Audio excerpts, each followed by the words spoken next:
And that concludes the public comment portion on that item. We are next going to go to comments from our board. We're going to go down the line, and so Mr. Jacques, you're first.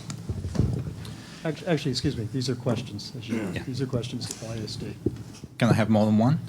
Questions. Yeah, there's no limit on your questions, but once you give up the mic and the floor, you're done. Oh, yeah. That's fine. Thank you, gentlemen, for coming here tonight and for the presentation and for taking time out of your evening on a non-LASD board night.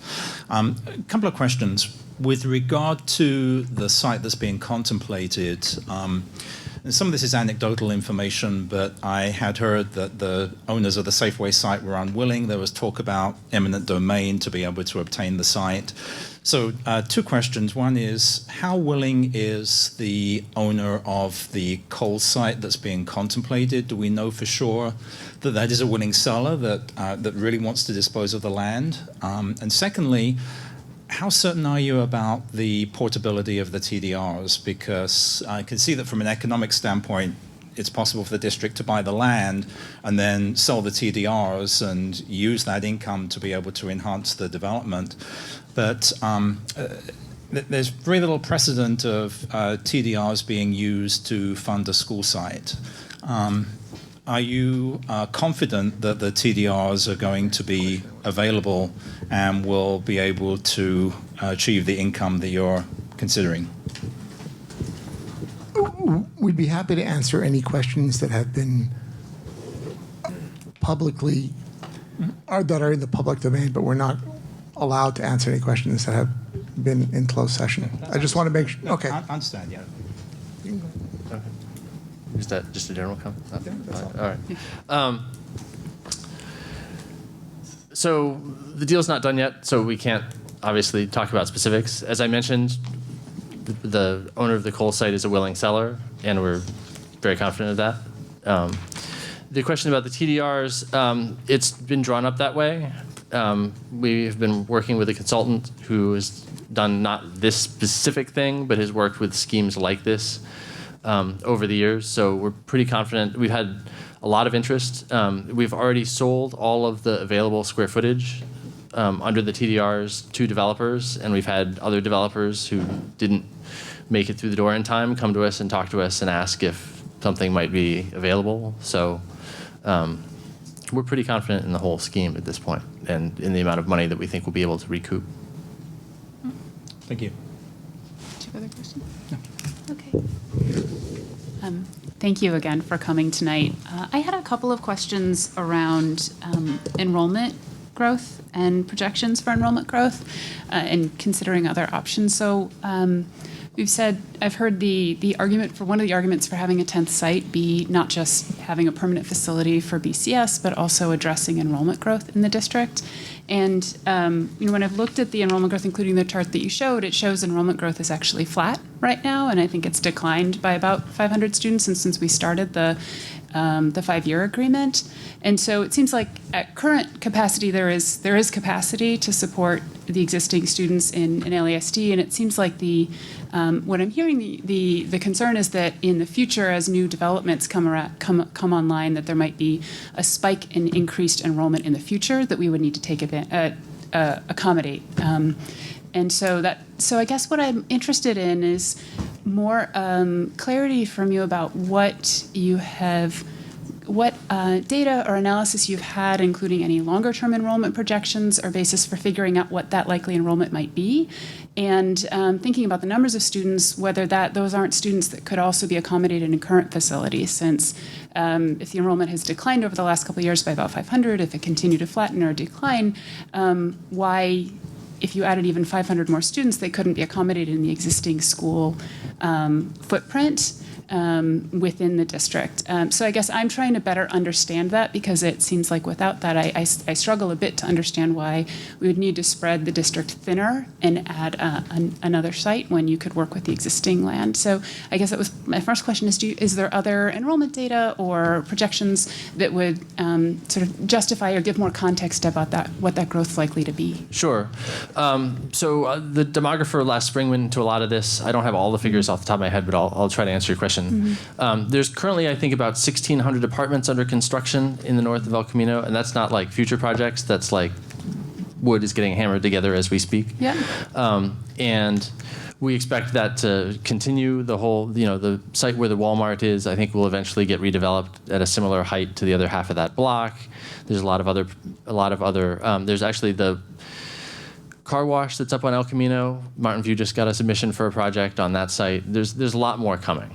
So we currently have about 700 kids who live on the north side of El Camino who go to LASD schools.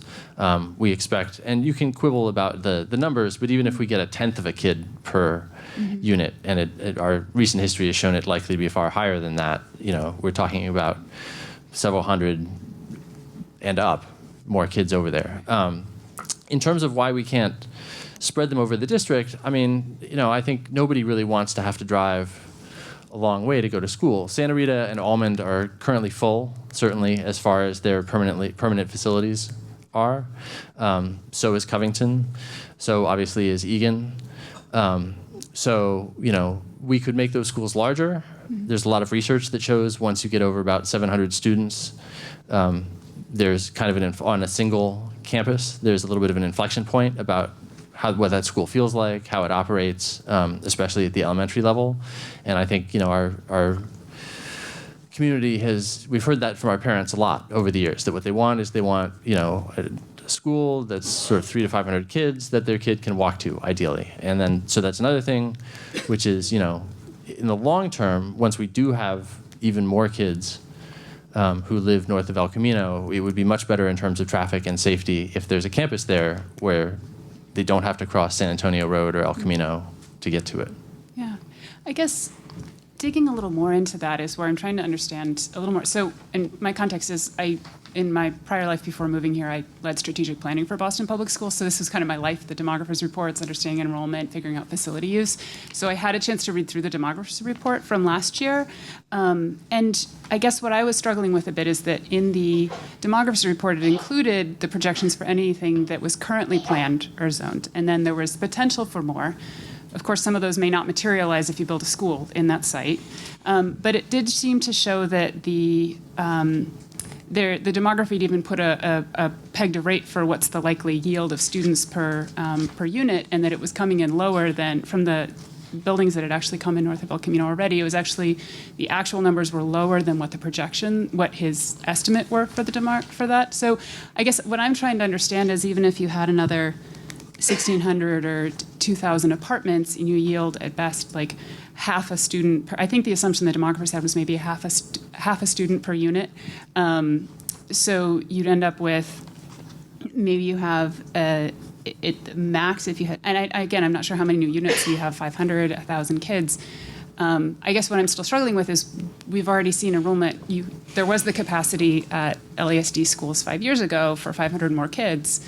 And given that the enrollment has declined from over the course of the 5-year agreement, so it still is not quite making sense for me and this is a struggle for me as a taxpayer, thinking about why purchase more when you could also take advantage of the fact that there's capacity in some other schools. Those may be closed, those may be full, the ones you mentioned, but if there's a little bit of rebounding, which is, rebounding, that's not a real word, but you know what I mean, redrawing boundaries, which is not an easy process, but something that's relatively common within districts. I just wonder why, have you thought through the numbers on that, and why not pursue that versus buy another, a whole new facility? I would suggest that you're ignoring the 900 students at BCS in your discussion of enrollment going down. Mm-hmm. And if you look at the graph that we had up there, it's basically flat. Yeah. And so it's not going away. And we expect thousands of more units of apartments here, and the yield is anywhere from a tenth to a half. It tends to increase over time, and we are obligated to educate those kids. Okay. And I'd just add that, if the deal falls through and we can't acquire a 10th site, of course we will educate all of the children who live in our district, because that's what we're mandated to do. Yeah. So are there other solutions? Sure. This solution, thanks to the collaboration with the city of Mountain View, is going to result in an 11.5 acre community facility over there that's going to include 4+ acres of open space on a piece of property that will otherwise be 8-story buildings. And so, and for a cost that is not public yet, but is far smaller than I think a lot of people expect it to be. So, is the tent site the only solution? No, but I think it's by far the best solution for the entire community. Which is fair, and it may be, it's helpful just to hear the thinking and the thinking about enrollment and how that plays out. I think a more nuanced discussion around that, I think, is helpful because the sort of general narrative of enrollment is increasing, I think can lead potentially to people thinking that enrollment, the general district enrollment is all increasing as opposed to it's roughly flat now and it might increase in the future due to projections in north of El Camino, which is just a bit of a nuance that I haven't always heard in the discussion. So it's helpful to hear to Is this a understand. question? Oh, I'm supposed to be. It's gotta be a question. asking We're only doing questions. I questions. apologize. Thank you, Francis. Can I, since she failed to ask a question, can I fail to provide an answer? Absolutely. Which is also just to Sorry. point out that the other thing to look at that graph is that, overall enrollment, LASD plus BCS, is up over 1,000 kids over like the last 10 years or so. And so, and so it's not just future enrollment that we're looking at, it's also addressing what has happened over the last 10 years that we haven't had a chance to. Okay. And I'm sorry, I did just go into processing as opposed to asking a question. You Sorry. gotta apologize to him. Do you have any more questions? The one other question I had was around considering other options. So you'd said that it's not the only option. There are other options, but this seems like the best one. Could you talk to what other specific scenarios you've considered in terms of using existing land? And why that didn't feel like why that didn't seem like the best option? Well, so I can't speak for the other board members as a whole. We've had a lot of conversations with a lot of different people over the years about various different things. I think, as was said by a couple of the speakers, I think a lot of the people who sort of send us emails suggesting that we move this school over here and then that school over there and then this school over there downplay the actual impact on school communities and families when you just sort of try to shuffle around. And the other thing is that I have yet to see one that I was convinced, I shouldn't say that. A lot of them I don't think are as less expensive as people think they are. Because once you start reconfiguring existing sites, as everybody who's done a renovation knows, seriously remodeling a house is basically the same price as scraping it and starting over again. Thank you. Thank you. And just a program note, Joe, patiently there, listening. I plan to have you go last, since that's your prerogative as chair, but if there's some reason why you want to get to bed earlier and want to go earlier, let me know. Can't just pass him a note, so I've got to say that. So, Does Joe? he have homework? Yeah. Francis, I appreciate that. I'm happy to go last. I'll stick around as long as I can. Great. All right. Thanks. Ms. Eyring? I want to thank you guys for coming tonight and engaging in this conversation. It's been a long time in coming, I feel. And I'm happy to hear about your plans. Want to get some additional information. Your report here says that the site that you're looking at is an 11-acre site. However, it says 2 acres are dedicated city park. Does that mean they will not be used for any school functions? That's right. So it's really a 9-acre site. So it would be a 9.5-acre campus, yeah, plus 2 acres of city park. And what has been done in terms of analysis around how many students could be accommodated on a 9.5-acre site in reasonably equivalent facilities as other LASD schools enjoy? As I said, we haven't done a detailed analysis at this point. We have looked around, Hillview Middle School over in Menlo Park is about 1,000 kids on a 10-acre site, I think. So that seems like if they can do it, we can probably do it at that level, but we haven't gotten into the details because we haven't made any decisions yet about what students would be accommodated there. As Bryan pointed out earlier, it's only been very recently that we've actually been able to identify a particular site that we have a focus on. So it's still in the early stages. Sure, I appreciate that. I think an important factor that you have to look at in that is when you look at multiple... Is this a question? So really, I'm going to try to, we're not going to make comments about what they've said until it's back up to us. But if you have a question, go for it. Okay. So what is the timeframe which you anticipate doing that analysis around what the number of students that could be accommodated on a site with different grade level configurations?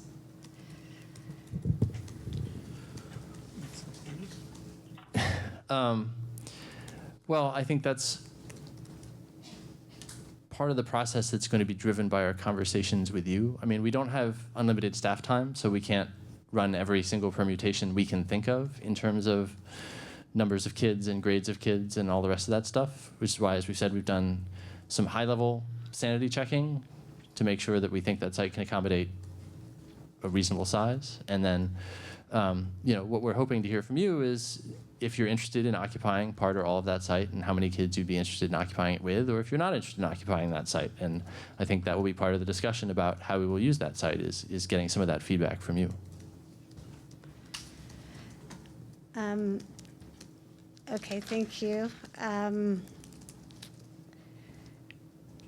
So you mentioned that in the permanent facilities that the Almond and Santa Rita are full, but obviously you use portable buildings as part of that equation, and obviously you now have $150 million that could be used to put permanent facilities. If you took the existing sites and fully occupied them, how much capacity do you have across the district in the existing sites? I don't have that number off the top of my head, but I could get it for you if you're interested. Okay, thank you. Another question, as Anne had mentioned, the demographers report are always a very helpful thing to understand kind of what the numbers really look like.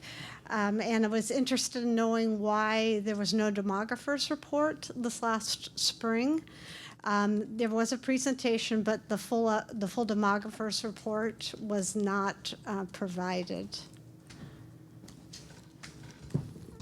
We've gone to a 2-year sequence of getting demographers reports, and it was only because I complained bitterly about that we actually had anything from the demographer this last year.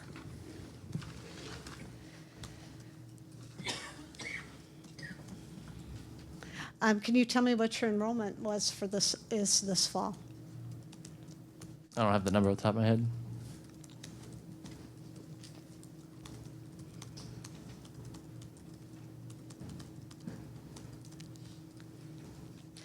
There was quite a bit of.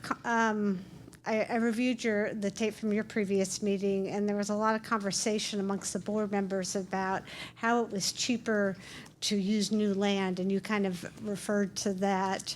I'm not understanding the math behind that, and I'm interested in hearing what does that really. How is it that using existing land would not be cheaper?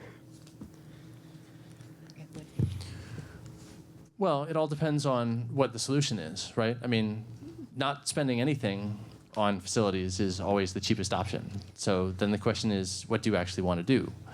There have been proposals, for example, over the years that we should rebuild, or we should turn the Covington site into 2 schools. And from the designs that I've seen, both at our meetings and at other meetings, reconfiguring Covington into 2 schools essentially means tearing down a significant fraction of that campus and then building 2 new campuses, which I don't think is going to be cheaper than building a new campus on a new site. Not to mention the fact that it would be, of course, incredibly disruptive to do that. So, I'd be happy to meet with you sometime and sort of talk about through specific scenarios and specific numbers if you'd like to bounce numbers back and forth rather than taking up everybody's time. Okay, that'd be great. As a Mountain View resident, I find it a little bit concerning that, while I'm not a North of El Camino resident, but isn't it important that the North of El Camino, the Mountain View families have a neighborhood school? You've pointed out the importance of neighborhood schools, yet there is no neighborhood school for them. Well, what's of paramount importance is the quality of the educational program that we can provide and the educational outcomes that our kids have. And so that's the most important. If that can be furthered by the presence of a neighborhood school, that's great. But we hear all the time from parents who are currently at Santa Rita or Almond or Covington that they're really happy. They think their kids are getting a great education, and they're not interested in changing into a new school that would have to sort of be built from the ground up. And like schools are living organisms; they take a little while to mature. When they're working really well, you don't want to prod them too hard because you never know what might happen. So, there are a lot of different factors, but educational outcomes are the first one, and I think we're doing pretty well with our students with our current model. Students are not sort of widgets that you can move around, right? They're real people. They have a community. And there's a tendency to think, oh, yeah, I can move 500 students over there, stuff like that. It's people that we're talking about. It's their lives that we're talking about. And so we want to be very thoughtful about how we go about this process. We want to understand your point of view. We also want to understand the point of view of other people in the community. That's it for my questions, Francis. Thank you. Mr. Ying? Yeah, so I'll start off with a simple one. I really appreciate you guys coming tonight as a... Let's get it, hold on. I don't use this one. Let's use this one. This one tends to be better. So I appreciate you guys coming tonight. I appreciate you guys coming tonight and presenting to us. And I feel like this is a first step and hopefully in a productive sort of journey because we appreciate hearing from you as a community. So Vladimir, I think you mentioned in your comments that it's the intention of you guys to house BCS at the 10th site. Is that correct? I didn't say that. Okay, I thought I heard that, but okay. Sorry. I think Vladimir may have sort of conflated two things he said. I think in the conversations over the years, it's been clear to us that a 10th site was an integral part of effectively using the bond and getting to peace, and that a permanent facility is also a permanent facility for BCS is also an integral part of the path forward, and those aren't necessarily the same thing. I don't think Vladimir meant to imply that a 10th site as the permanent location for BCS was what the board wants to go through. It's both of those things which interact with each other but are not necessarily the same thing. The LASD board really has not made a decision about what kind of school goes there at all. And I can tell you for a fact that there is at least one board member who is not in favor of putting BCS there. Okay.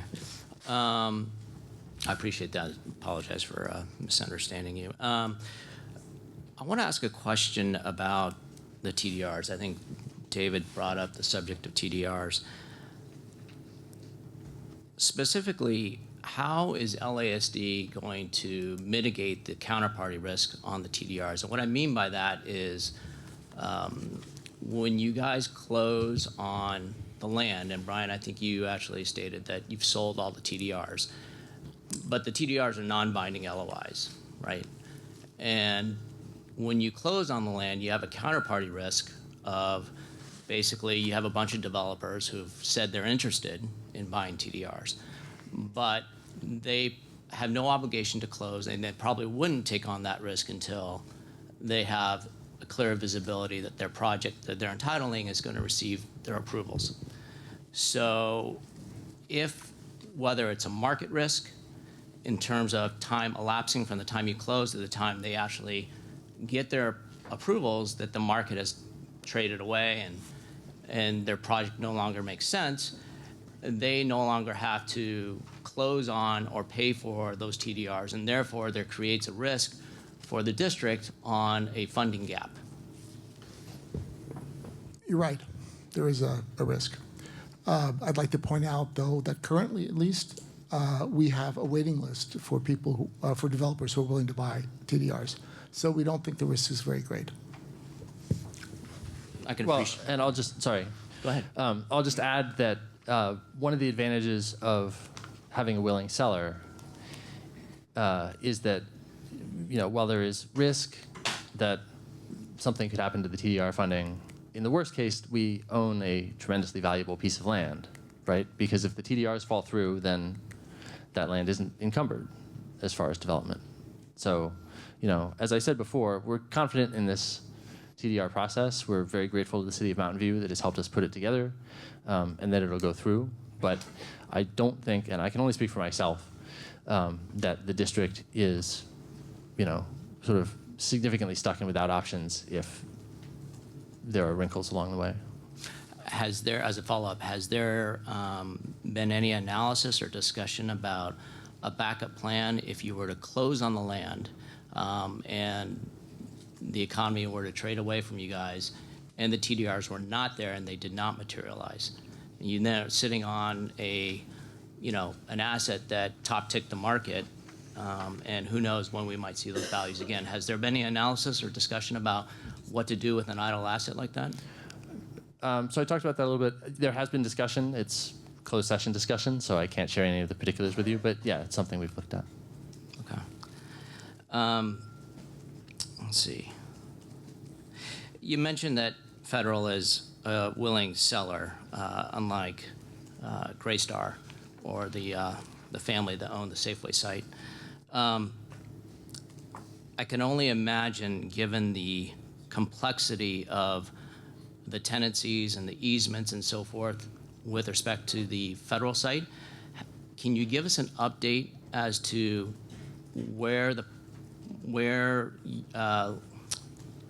actually, let me take a step back. Can you give us an update as to, after you acquire the site, let's just assume that you are able to close on the site. After you acquire the site, can you give us an update as to how the process and timing will work going forward to seeking and designing the school, and when you actually think you'll be able to deliver a school? I can't give you a specific time frame. As you say, it's very complicated. Mm-hmm. It's on the subject of ongoing negotiations. We hope to be able to have that all wrapped up and be able to go public with it soon. Once we have some idea about what the project looks like in a relatively specific way, then we will go through the CEQA process, Mm-hmm. which you may be familiar with, California Environmental Quality. For those of you who aren't, California Environmental Quality Assurance Act, which is basically a state-mandated 6 to 12-month project, which looks at all of the ways in which a project could possibly affect the site, the surroundings, those who live on it, right? So that'll be a 12-month process. Construction is obviously at least a 12-month process. So, we're talking probably a multi-year design, vetting, construction process. I can't be more specific than that right now. Sure.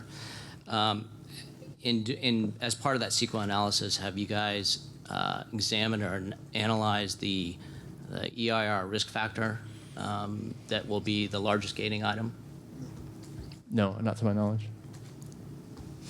No, I'm sorry? I'm not sure I followed exactly what that is. So as you go through the CEQA process, you're going to have to, I understand that being a school district, you're not subject to the same strict CEQA process as a private developer were. But there is nevertheless a CEQA process and an environmental impact report that you guys would have to publish. As part of that environmental impact report, you have to identify all the major risk factors or environmental risk factors and how you would mitigate those. Sure. And obviously with every EIR, there's probably, a handful, call it 2 or 3 major sort of gating ones. Have you guys identified what those will be? We've only recently identified the site Sure, yeah. in any sort of certainty, and we certainly haven't started any CEQA process. We have experience with CEQA, and we don't expect it to be an issue. Okay. I understand you guys have just identified the site and that you're trying to, make progress and try and consummate the transaction as soon as possible. You mentioned that planning and programming for the school is still somewhat premature. As you know, in building or renovating a house, as you say, all of it is in the planning, right? You want to design to a budget versus budget to a design, right? So as part of that, when do you expect to go through the planning and programming and designing of the school to make sure that you right-size the scope and budget or design so that it matches the budget?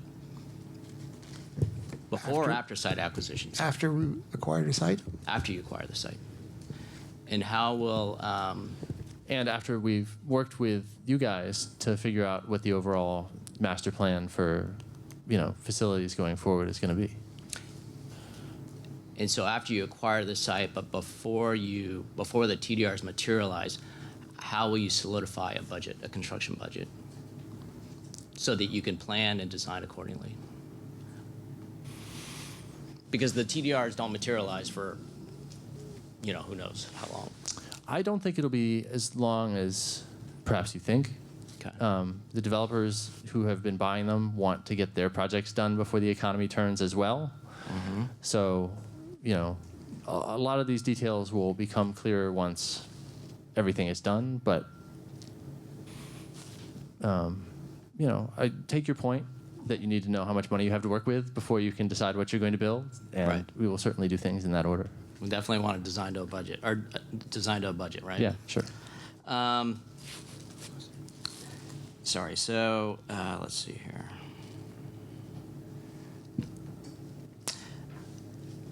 So on your, your last meeting where you went through this thought exchange, there are a couple major themes that were identified.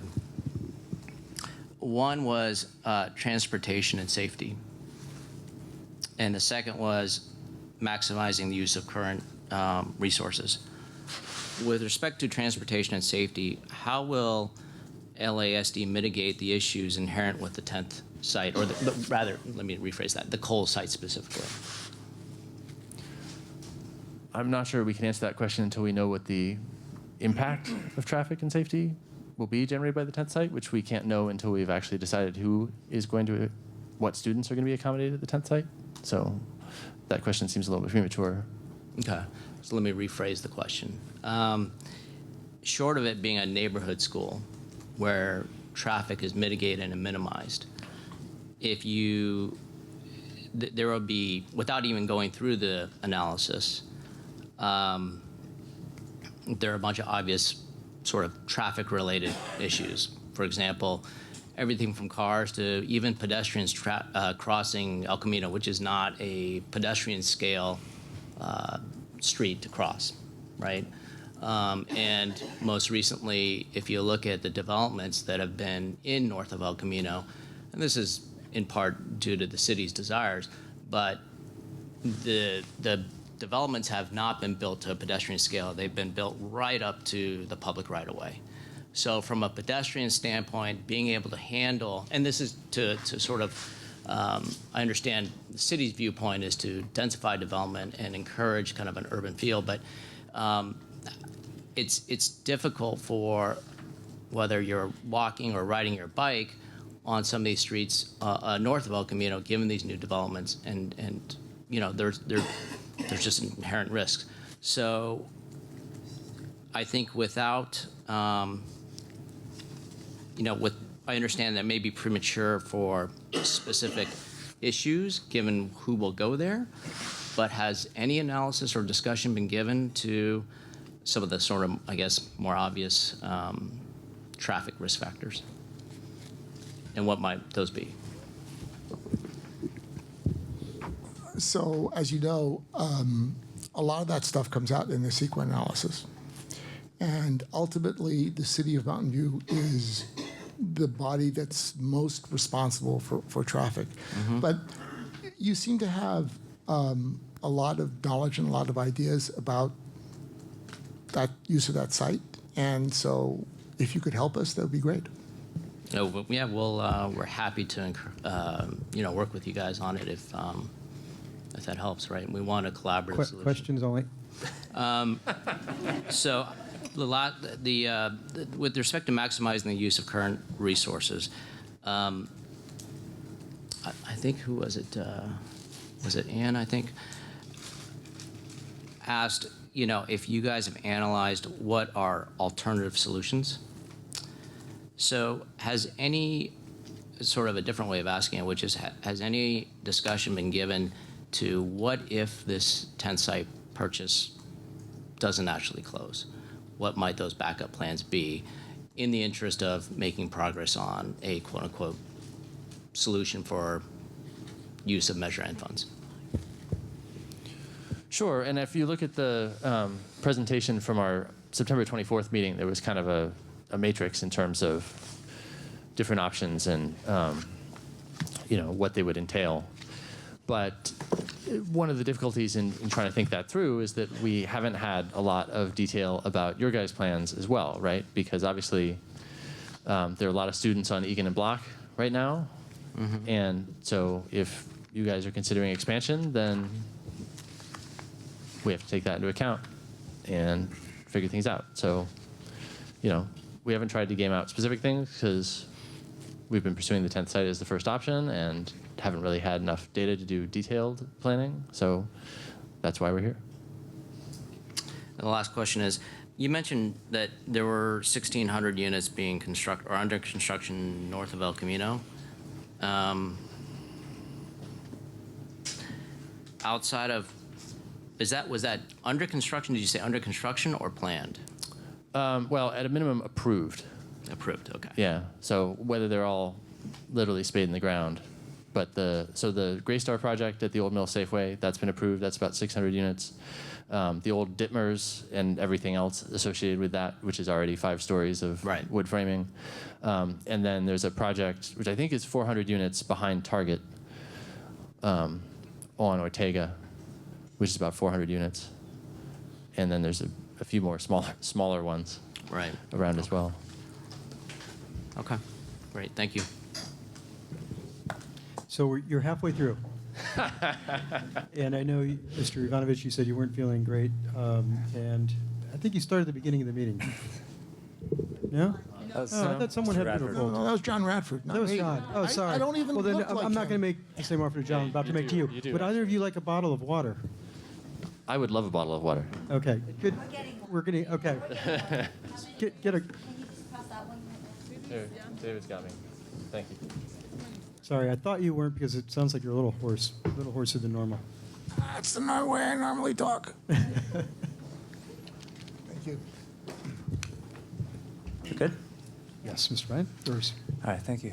Hi, thanks for being here. My name is Ben. I'm actually the newest member of the board here, and so welcome and looking forward to working with you on this. Just had one question for you folks, a very simple question. So you'd mentioned, and there's this discussion around expected high growth north of El Camino in the coming years. I think there's 600 units plus maybe another 400 and probably more so.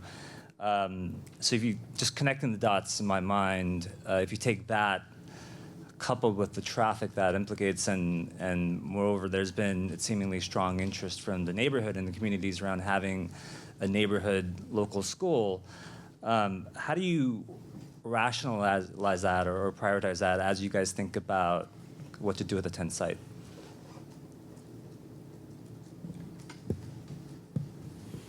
I mean, as I said, it factors in, right? And we have to see what's going on with the rest of the district. Obviously,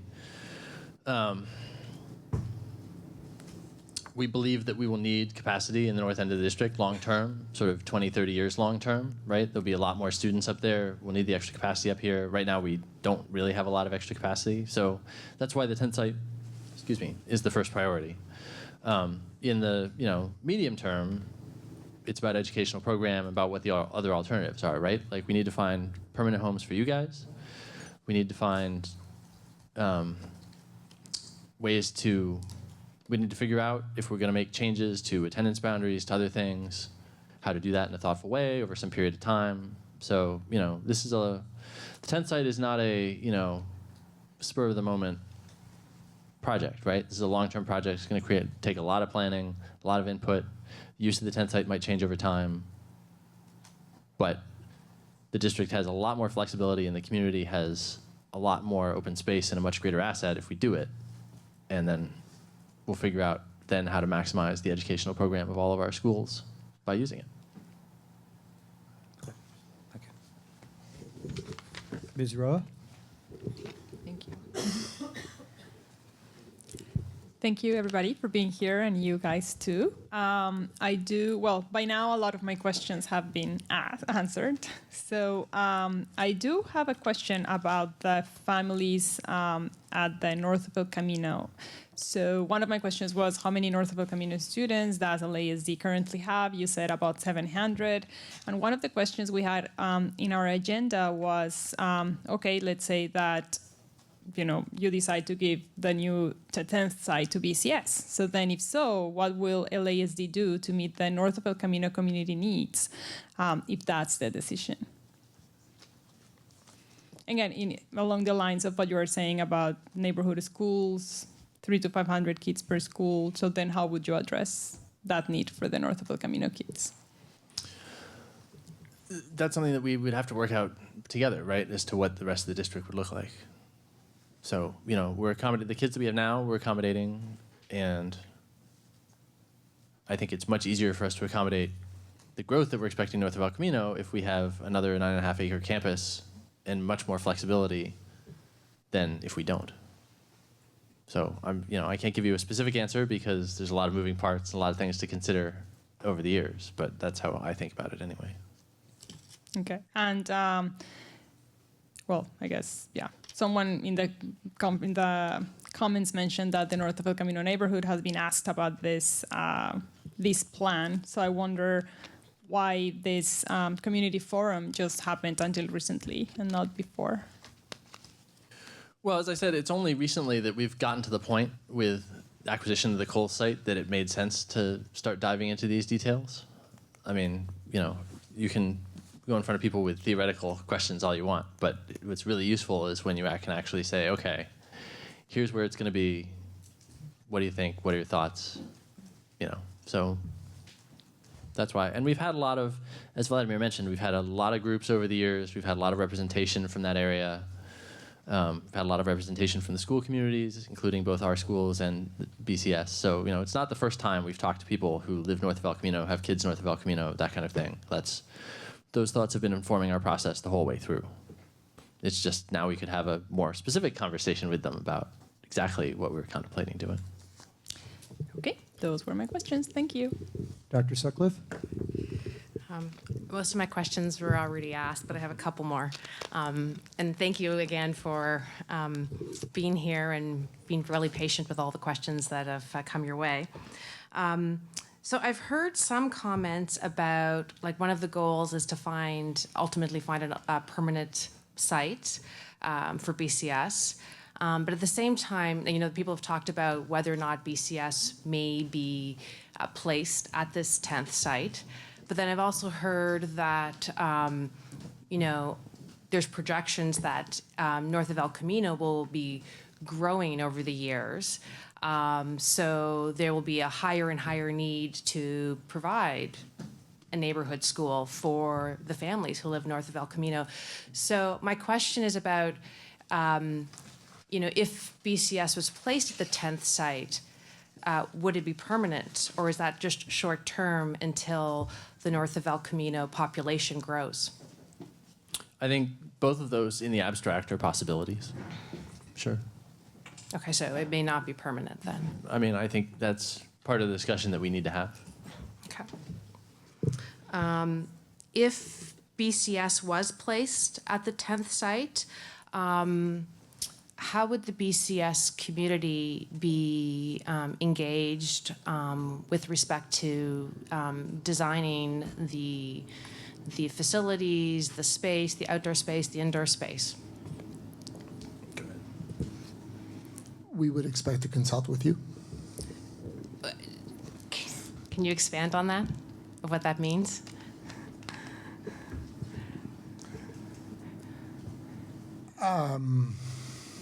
We're not, we want to hear what you have to say. And what are your needs? What are your interests? And we will take all those into consideration. And we're not going to put you in, 17-story building.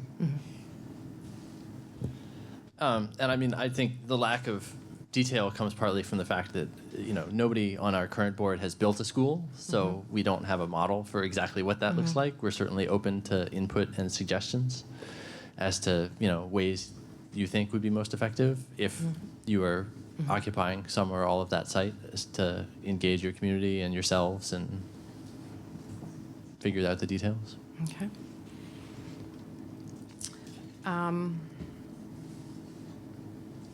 Are there, has there been any discussion or thoughts about short-term plan for BCS until a new school was built on the 10th site? We are very much looking forward to getting more detail from you guys about what your short-term plans are in terms of enrollment and configuration, in terms of number, how many students, which grades, so that we can dig into those, yeah.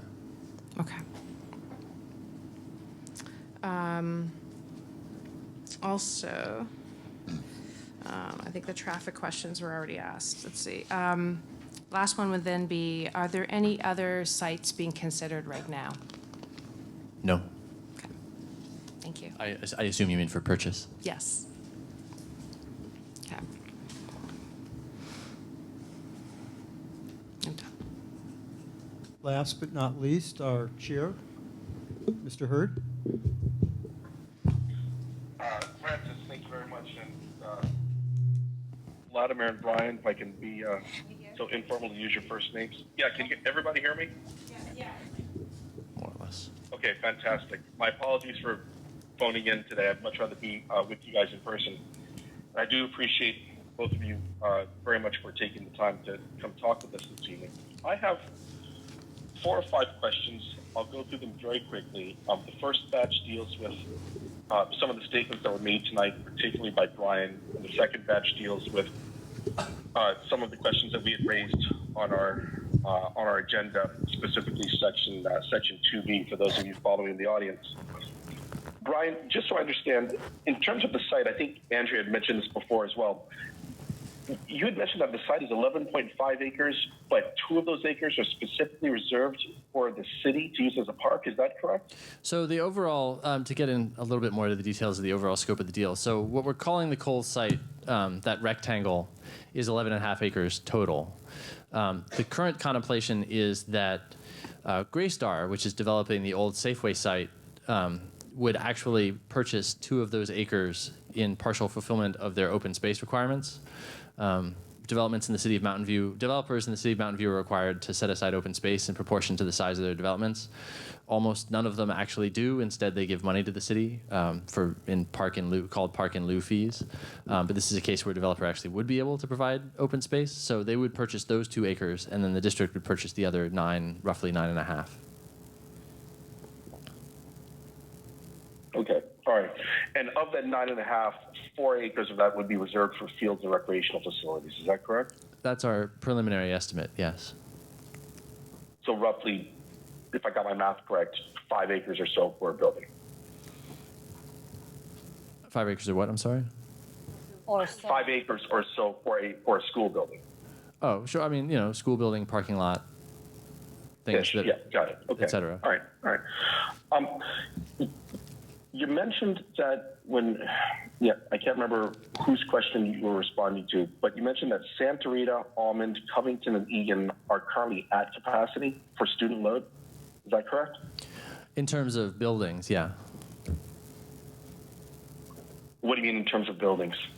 Your school buildings loaded with students, they're at capacity. At or near, yeah. All right. So the implication is that the remaining schools, Oak, Gardner, Bullis, Loyola, Springer, and Block, are not at capacity. Is that correct? I don't actually know whether that's correct for all of them. I mean, the point I was trying to make is that we're at or near capacity in the north end of the district. I don't know the numbers off the top of my head. The impression I have is that we have open classrooms here and there in the south end of the district, which is where we've seen a lot of neighborhood population decline. Yeah, but if your target capacity for your schools is roughly 500 students, there are a number of schools that you have that are significantly under 500 students. Isn't that correct? Depending on your definition of significantly, yeah, we've got some schools under 500 students.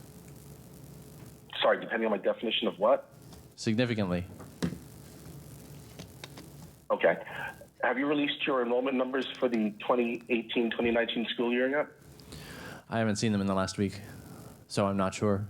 Do you know when about they'll be coming out? I do not.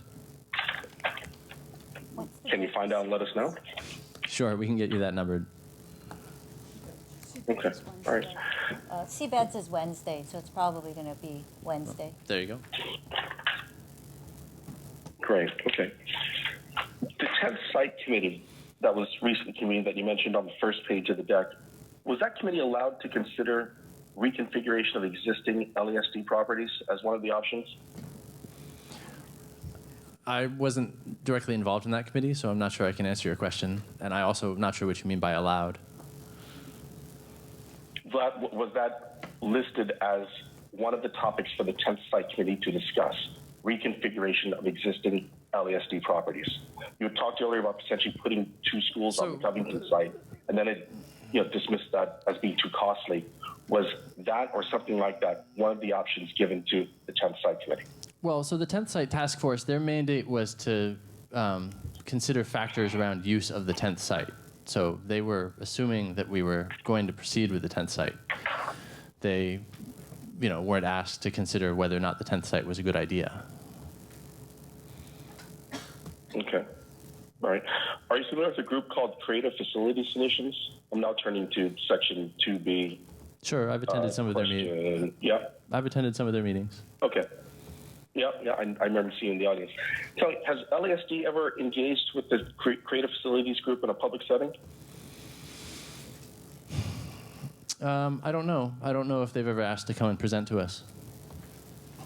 Have you ever asked them to come and present to you? I personally haven't. I couldn't speak to anybody else. As the district? I personally Vladamir, haven't. I feel couldn't free to speak answer. to anything else. Okay. All right.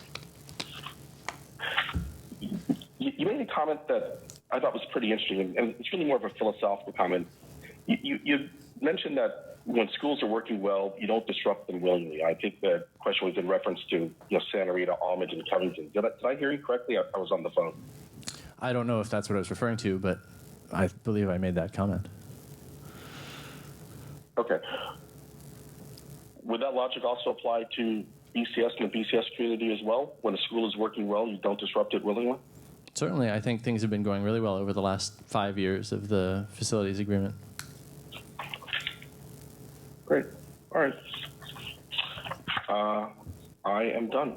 Thank you very much for answering my questions. I appreciate it.